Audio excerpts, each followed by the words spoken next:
Bueno, nos encontramos aquí en la casa de Lili Cuadra con la poeta argentina Graciela Paoli. ¿Cómo estás, Graciela? ¿Cómo te sientes aquí en el Perú? Hola, ¿cómo te va? Estoy feliz de estar acá en el Perú, como siempre lo he estado y tantas veces que he venido. En todas las oportunidades he disfrutado esta tierra de ustedes con todo mi amor. Qué gusto. ¿Y ahora cuál es el motivo? Ahora el motivo es la segunda edición de mi primer poemario que se llama Crujarasca 2 y que tiene no solamente los textos que me corresponden o me pertenecen, que son mis poemas, sino que además en esta edición estoy acompañada por la editora en primer lugar, que es Lili Cuadra, que es directora de todo el nacional de la Cadelpo. Además, el prólogo está elaborado por el presidente de la Cadelpo, que es el doctor Pepe José Barba, Vargas. Ujú. y también el texto de contratapa es de la vicepresidenta de la Cadelpo, que es Miriam Caloretti. Ah, gran Sí, poeta peruana. exactamente. Crujarasca, ¿por qué Crujarasca? ¿Qué significa Crujarasca? Brujarasca es una palabra inventada, es la primera metáfora de este poemario. No existe en el diccionario crujarasca, es una combinación de dos palabras, de dos vocablos, crujido de hojarasca. Y te cuento que la primera edición de este Ujú. poemario, el prólogo estaba elaborado por mí misma, un texto a modo de prólogo, donde yo hablaba de qué pasa con los árboles en otoño que se desprenden de sus hojas. Y los árboles se desprenden de sus hojas y cuando uno camina, al caminar, va haciendo sonar las hojas que están en el suelo y eso es el crujido de esas hojas, es lo que me convocó a ponerle este nombre. Ese crujido de hojas de los árboles que se desprenden en otoño, yo lo hice como una comparación con lo que me estaba pasando. Yo estaba desprendiéndome de mis hojas, de mis poemas, de todo lo íntimo que tenía guardado para volcarlos en un libro. Por eso este libro se llama Crujarasca. Paoli, ¿cómo nace un poema en ti? ¿Cómo se gesta? El poema puede venir por distintos carriles. A veces es la misma palabra de otro colega el que convoca a la poesía. Uno toma epígrafes de algunos autores, esos que impactan, y los toma y después desarrolla un poema con esos versos que han impactado. Pero el poema nace en la vida misma. Todo lo cotidiano que rodea al escritor es lo que constituye la materia prima donde el escritor extrae su poesía. Pero el escritor el poeta, tiene una mirada diferente sobre las cosas, porque tal vez las demás personas, los demás humanos pasen al lado de algo que no les signifique nada.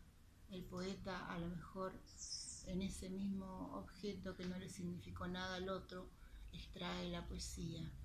Tiene una mirada diferente. El poeta observa, ya desde el momento de observar, eh, pone otra connotación en esa observación de lo que lo rodea.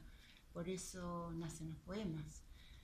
A veces de una emoción, a veces al sentarse en la computadora y empezar a trabajar, va generándose por sí mismo y a veces uno se siente a escribir un determinado tema o determinada cosa y el poema se va por otros carriles y uno no sabe por qué, pero llega a un punto donde no pensaba llegar. Pero yo me siento y puedo tener una hoja en blanco y no sale nada. ¿Cómo se gesta esta sensibilidad? Bueno, yo pienso que ya hay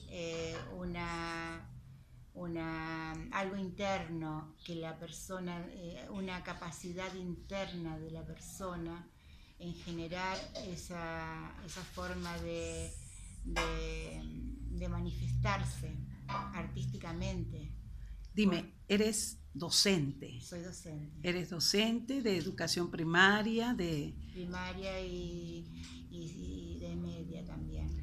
y has desarrollado con los estudiantes? ¿Tienes algunas anécdotas de cuánto puede aportar el tema de la poesía para una formación? Sí. En algún momento de mi carrera, trabajando con los niños de séptimo, de octavo años, por ejemplo, desarrollábamos distintos géneros literarios durante el año, bueno, como le he dado a cualquier profesor de lengua y de literatura. Uh-huh.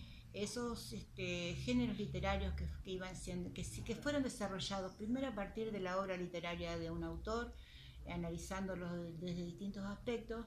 Al finalizar el proyecto, los alumnos tenían que producir su propia obra en ese género. Por ejemplo, el mito, la leyenda, un cuento fantástico, una poesía. Así que todos esos trabajos se iban guardando, y cuando llegaba fin de año, que los alumnos debían presentar vamos a decir, una muestra de lo que habían hecho Uh-huh. durante el año, ellos elaboraban un libro, lo elaboramos en clase, juntaban sus poemas, se hacían el índice, le ponían el nombre, fabricaban las tapas, todo artesanal por supuesto, y en esa muestra estaba el libro personal de cada uno de los alumnos que pertenecían a mi cátedra de lengua y literatura. Es una huella para toda la vida. Sí, es una huella.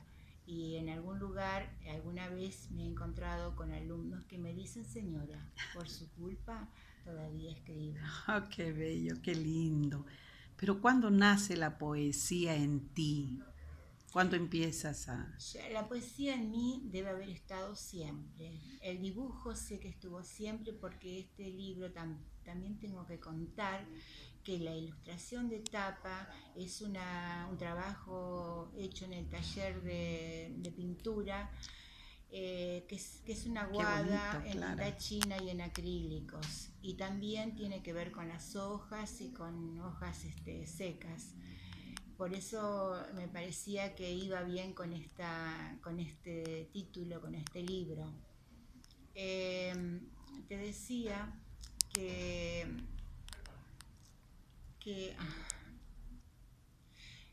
la poesía en mí estuvo seguramente siempre, desde los primeros pasos o de los primeros inicios, porque bueno, la poesía está en cada niño, desde la canción de cuna, desde el mecimiento de la madre cuando lo lleva en el vientre, que es un vaivén, un sonido, una cadencia. La poesía en cada niño está desde la cuna. Pero mis primeros poemas fueron escritos en la escuela, en mis primeros poemas y mis primeros textos literarios, o textos literarios no, textos comunes, producciones escritas. ¿Los conservas? No tengo registro de esas cosas que hice en la adolescencia. Un cuaderno que tenía con los poemas me lo perdió una amiga, pero bueno. ¿Y cuándo empiezas a registrarlos, a guardarlos, a conservarlos y luego buscar editarlos? Bueno, eso ya sucedió cuando yo ya era grande, cuando tuve el síndrome del nido vacío, cuando mi casa se vació por completo. Yo ya tenía algunos poemas guardados ahí, 2 o 3, y justo tomé contacto con un grupo que se había formado en Federación, un grupo literario que iba a exponer.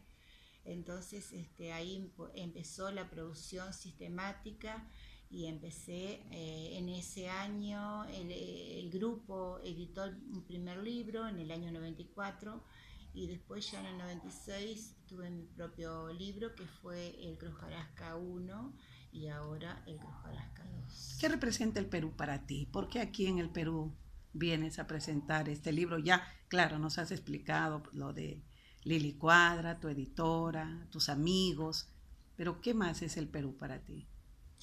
Además de representar todo eso que significa la casa del poeta peruano, las amistades, el cariño de la gente, el sentirse acompañada, el que nos brinden todo, desde el momento de la edición, desde la edición, la organización, el conseguir el lugar, invitar a la gente, es toda la organización lo que me están brindando acá. Eso es impagable para un escritor, pero además es un salto muy grande para un escritor de Argentina estar presentando su libro en Perú. Yo ya lo he hecho con el otro anterior, pero este tiene una connotación distinta porque también fue editado acá. Qué bonito. ¿Y qué lugares conoces de acá? Bueno, de Perú conozco bastante. Ay, He caramba. Más que estado, un mismo peruano. he estado en Chimbote, en Chiclayo, en Santiago de Chuco, Qué en hermoso. La tierra de Trujillo, Vallejo. en Huari, Bambamarca, Chota, y creo que son esos más o menos los. Y este sábado, Arequipa, me faltó Arequipa, la ciudad nombrar. blanca. Qué bueno.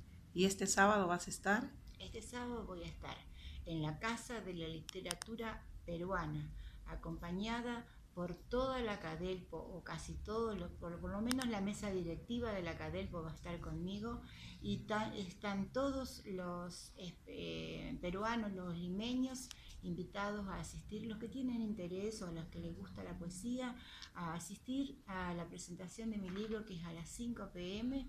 en ese sitio que recién acabo de nombrar, la Casa de la Literatura Peruana. El ingreso es libre. El ingreso es libre.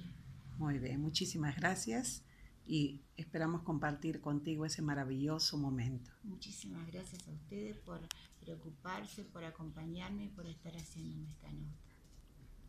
¿Nos lees un poema para cerrar esta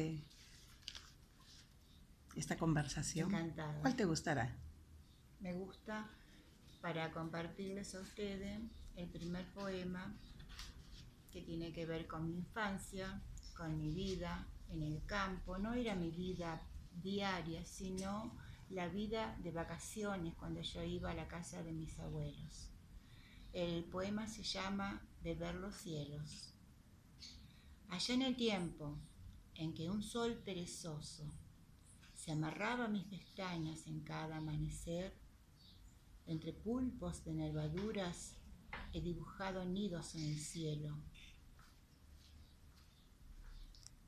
Para porque me aparece, ¿sabes qué?